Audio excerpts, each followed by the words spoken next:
ബാക്കി രണ്ടും ഞങ്ങൾ സെപ്പറേറ്റ് ആയിട്ടാണ് ചെയ്തത്. എന്തായാലും അടുത്ത ഫസ്റ്റ് നവംബറിൽ ഇറങ്ങാൻ പോകുന്ന പടത്തിന്റെ പേര്, ഞാൻ ഇറങ്ങുന്ന പടത്തിന്റെ പേര് ഞാൻ പറയാം മോണ്ടിന് ചോട് കൊടുത്തട്ടെ. അല്ല, നിങ്ങൾ ആരും പറയുന്നില്ലെങ്കിൽ ഞാൻ പറയാം. നിങ്ങൾക്ക് എങ്ങനെ അറിയാം? വേണ്ട, ഞാൻ പറയാം. ഇല്ല, എനിക്കറിയില്ലെന്നോ? ഞങ്ങൾക്ക് അറിയുള്ളൂ. ഇപ്പച്ചി അഭിനയിച്ച പടത്തിന്റെ പേര് പെണ്ണ് കേസ്. പെണ്ണുകേസ് തന്നെയാണ് സിനിമയുടെ പേര്. അജു വർഗീസ് നായകനായി അഭിനയിക്കുന്ന പെണ്ണുകേസ് എന്നുള്ള പടം ഹിറ്റാവും. എന്തായാലും ഹിറ്റായി മാറട്ടെ. നിങ്ങളുടെ ഈ ഒരു സ്നേഹവും സപ്പോർട്ടും തുടർന്നും നമുക്ക് ആവശ്യമാണ് എന്നുള്ളതും കൂടി അറിയിക്കുകയാണ്. എല്ലാവരും തിയേറ്ററിൽ പോയി തന്നെ സിനിമ കണ്ട് ആസ്വദിക്കുക.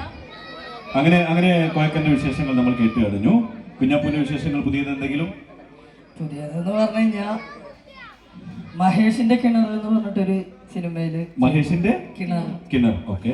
അത് കഴിഞ്ഞിട്ട് ഡർബി എന്ന് പറഞ്ഞിട്ടൊരു കോളേജ് പടം ഇപ്പൊ ചെയ്തുകൊണ്ടിരിക്കുന്നുണ്ട്. അടിപൊളി. അത് കഴിഞ്ഞൊരു തമിഴ് വന്നിട്ടുണ്ട്. അതാണ് ഈ ഒരു, അത് ഉറപ്പിച്ചിട്ടില്ല. പക്ഷെ അതിലും കൂടെ കേറി കഴിഞ്ഞാൽ പിന്നെ കൊമ്പക്കാട്ടിൽ ഇളയൊരു കുട്ടി ഉണ്ടാവും എനിക്ക് തോന്നുന്നില്ല. പിന്നെ പിടിച്ചാൽ കിട്ടൂല. അടിച്ച് വൈകുന്നേരം കൂടിയിട്ട് പിടിച്ചോണ്ടിരേണ്ടി വരും. ഓക്കെ. എത്ര പടത്തിൽ അഭിനയിച്ചാലും ഇച്ചടി കൊള്ളാതെ ഉറക്കം വരില്ല.